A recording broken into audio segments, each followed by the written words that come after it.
In this exercise, we're going to work on some hand stitches. So I have 4 for you. So I have a cat stitch, a blind cat stitch, a slip stitch, and an invisible stitch. So we're going to cut 1 for each of the samples. So I just have a reminder that means cut 4 here because I have 4 samples. So what I have here is just a short piece of fabric, and we're actually going to hem it.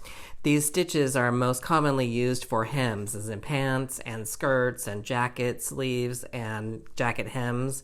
But I'm going to actually, once we get to the tutorials, I'm going to actually tell you what stitch is best for what type of garment and what type of fabric. So don't worry, there will be pointers in there as we go.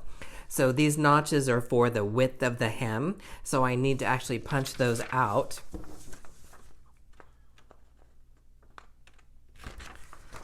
On both sides, that tells me how far to fold the fabric up. So what's going to happen is we're going to fold the fabric up like this and press it. But there's another thing I want you to do after that, is I want you to turn up this edge 1/4 inch so that when we fold it up, we have a nice rounded edge at the top of the hem. Okay, so I need to get these cut out, and I'm going to cheat. So I'm actually going to fold the fabric not just in half. So I'm going to fold it in half. Actually, I'm just going to keep it like this. It looks pretty good. And I'm going to outline 2 from up here at the top, following my grain line. The straight grain is right here. So I will weight this, since these are just basically rectangles. I'm just going to do this really quickly.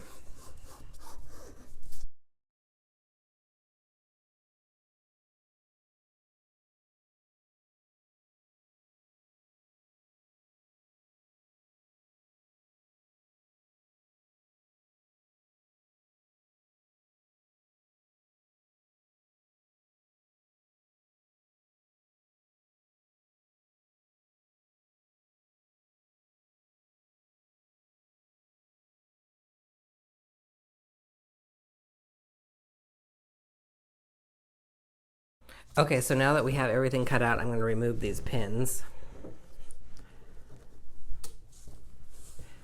And let me separate each of these so I have the 4. So now I got 4 for each of the stitches.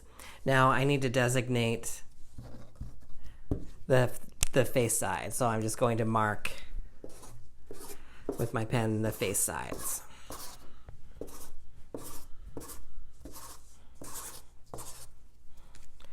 All right, so now we're pretty close to being ready. So what I'll need you to do, and what I'm going to do, face side, I'm going to turn that over at the ironing pad, at the ironing board. I'm going to press this up using those notches. I don't need a ruler.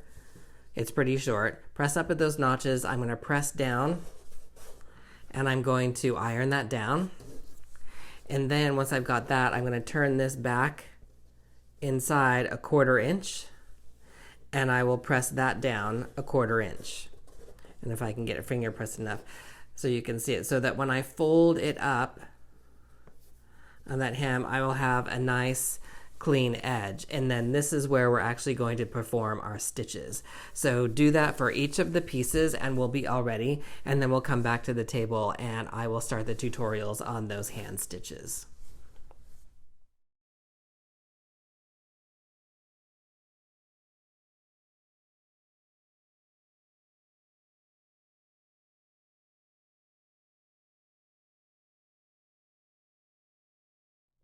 Okay, so I'm going to thread my needle.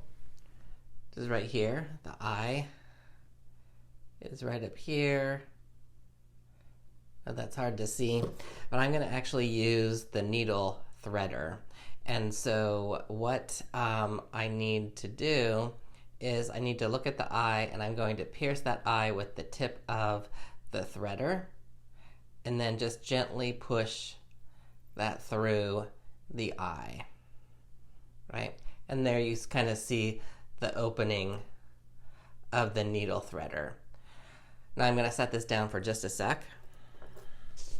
And then I'm going to take my thread and I'm going to cut off a length of thread 12, maybe 12 to 14 inches. When you cut your thread for sewing, you don't want a really long thread because it will tangle up on you. Okay, so, and we're just going to use one strand of the thread. We're not going to double it up. So we're just going to be using one strand of thread. Okay, so now all I need to do is I've got my needle with the needle threader through, and really all I need to do is put the thread through that eye of the needle threader, and then I can pull the thread with the needle threader straight through. Okay, and now on this tail here, this short tail that you see, you really want to only leave 3 to 6 inches long, because that tail is going to actually just make it so that the thread stays through the eye. So we'll just kind of have to keep an eye on that. We don't want to do double thread on this because it will cause the thread to tangle, and then you'll have kind of a mess. So let's keep it simple. Okay, so now that we have the needle threaded, we actually need to tie a knot on the opposite end to keep it from going all the way through the fabric. So there's a tailor method where you wrap the thread around your finger, and then you kind of scoot the thread off of your finger, roll it off of your finger, and it makes a knot. So let me see if I can walk you through that. So I'm hanging the thread on my finger here. If it's gonna go over, you need a short end here. Make sure you have like a short end. Let me just show you how much there. And then I'm gonna wrap the thread around my finger. Now the idea here is that this short end, if you can see that, no, my fingers are in the way. That short end is gonna be going over on the opposite side of that thread you wrapped your finger around. And then when you roll it off of your finger, that tail is what you grab onto to tie the knot. And that didn't go very well. Again, I've got that thread holding it, wrapping it around, that other thread passing past your loop there that you wrapped around, and then you're rolling it off of your finger, and you're going to grab that. That one came off a little bit better. Let's see if I can do it again. So you can see that short tail, wrap it around your finger, and let me hold this here so you can see. So this tail here, you're gonna make sure that it goes on the opposite side of where you just wrapped the thread, and then when you roll your thread off, that tail comes onto the inside of that loop, which actually makes the knot. So once you get really good at this, you just kind of wrap it, and then it rolls off, and then you pull the knot. Something like that. That one's a little bit messy. If you can't do that, then of course you can just wrap it around your finger and then push that end through the hole and make that knot, right? And we only really need one. If you feel like your thread is too thin, then go ahead and wrap another knot, and then slide the thread until it comes on top of that knot, and you make a double knot, okay? Okay, so now that we have the needle threaded and I've got a knot here on my end, there's one other thing that I would like to mention, and that's thread conditioner. So I'm using this. I've had this for a long time. The newer ones kind of have a round package, but what it is this one is silicone. It's kind of messy and ugly in here. I've had this forever. And what this does is it actually conditions the thread from knotting and tangling. You may also have heard beeswax, which is a big yellow cylindrical piece of wax, which you will drag your thread through. Now, if you're using beeswax, you'll have to wax up the thread, and then you'll have to use a paper towel or something and actually press the wax into the thread.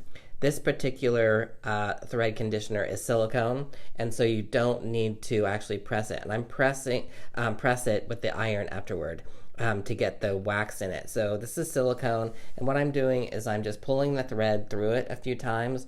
I'm pushing into the silicone and pulling that out. I think And what this does is that you can feel it puts kind of like a waxy feel to the thread. And what that does is it helps it glide through the fabric a lot better.